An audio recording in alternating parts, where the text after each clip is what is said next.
बिहार के मुख्यमंत्री और महागठबंधन के नेता नीतीश कुमार समय समय पर सबको चौंकाते रहते हैं। राजनीतिक विश्लेषक साथी दलों को काबू में रखने की उनकी कला मानते हैं। पिछले साल 2022 में नीतीश कुमार ने अचानक एनडीए से रिश्ता तोड़कर सबको चौंका दिया था। अपनी धुर विरोधी आरजेडी के साथ जाने का उनका फैसला भी सबको चौंकाने वाला था। इस साल पिछले 3 महीने में नीतीश ने 2 ऐसे कदम उठाए हैं जो तमाम तरह की अटकलों को जन्म देते रहे हैं। चैती छठ के मौके पर नीतीश कुमार खुद और अपनी पार्टी जदयू के कई सीनियर नेताओं के साथ बीजेपी की एमएलसी और राष्ट्रीय प्रवक्ता संजय मयूख के घर प्रसाद ग्रहण करने गए थे। तभी अटकलों का बाजार गर्म हुआ था। कयास लगाए जाने लगे कि नीतीश कुमार का मन फिर से डोलने लगा है। संजय मयूख के संबंध चूंकि अमित शाह से अच्छे रहे हैं, इसीलिए अटकलों को बल मिल रहा था। यही वजह वक्त था जब नीतीश कुमार के खिलाफ आरजेडी के कुछ उत्साही नेता हल्ला बोल अभियान चलाए हुए थे। विधायक सुधाकर सिंह लगातार उनके खिलाफ निजी हमले पर खड़े थे। नीतीश मंत्रिमंडल में शामिल आरजेडी के कई मंत्री उनकी इच्छा के खिलाफ विवादित बयान दे रहे थे। शिक्षा मंत्री चंद्रशेखर ने रामचरितमानस और तुलसीदास के खिलाफ अभियान शुरू किया तो सुरेंद्र यादव सेना को लेकर विवादित बयान दे रहे थे।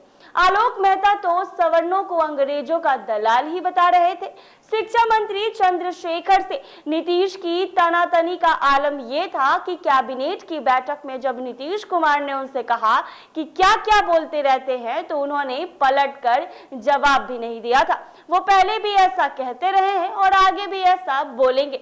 नीतीश ने जब खामोशी ओढ़ ली थी किसानों के मुद्दे पर, सुधाकर सिंह ने भी नीतीश को ऐसे ही पलटकर जवाब दिया था और कैबिनेट की बैठक से निकल गए थे। हालांकि उसके कुछ ही दिन बाद उन्हें मंत्री पद से इस्तीफा देना पड़ा था। बहरहाल संजय मयूख के घर नीतीश के जाने का एक तत्कालिक लाभ ये हुआ कि बराबरी में बात करने वाले चंद्रशेखर को राजभवन के एक कार्यक्रम में नीतीश कुमार के पैर छूने पड़े। कहने के लिए तो ये सम्मान का भाव था, लेकिन माना गया कि नीतीश कुमार की नाराजगी को देखते हुए चंद्रशेखर को ऐसा करने का निर्देश आरजेडी ने दिया था।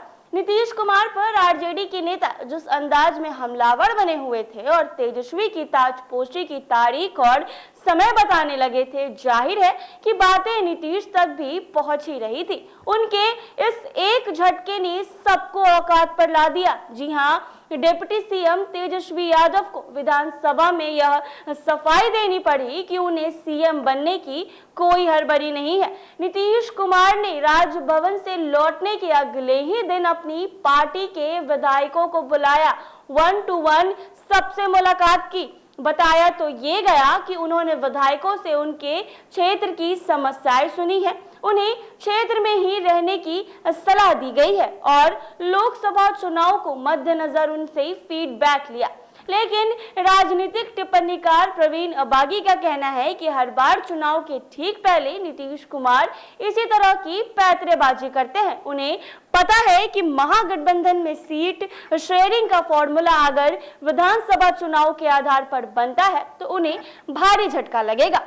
इसीलिए कि उन्हें विधानसभा चुनाव में सिर्फ 43 सीटें आई थी, जबकि आरजेडी को जदयू से तकरीबन 2 गुनी सीटें मिली थी। पिछले लोकसभा चुनाव में नीतीश बीजेपी के साथ थे तो उन्होंने दबाव डालकर बीजेपी के बराबर सीटें ले ली थी। बीजेपी ने मन महसूस कर अपनी जीती हुई 5 सीटें नीतीश कुमार के जदयू के लिए छोड़ दी थी। इस बार आरजेडी पर दबाव बनाने के लिए वो पहले तो पिछली बार जीती 16 सीटों को आधार बनाने की कोशिश करेंगे। अगर विधानसभा चुनाव के आधार पर सीट बंटवारे का फॉर्मूला बना तो उन्हें बड़ा घाटा हो सकता है। इसीलिए पहले से ही उन्होंने पैंतरेबाजी भी शुरू कर दी है। ऐसे ही तमाम अपडेट्स के लिए बने रहें NBC 24 पर।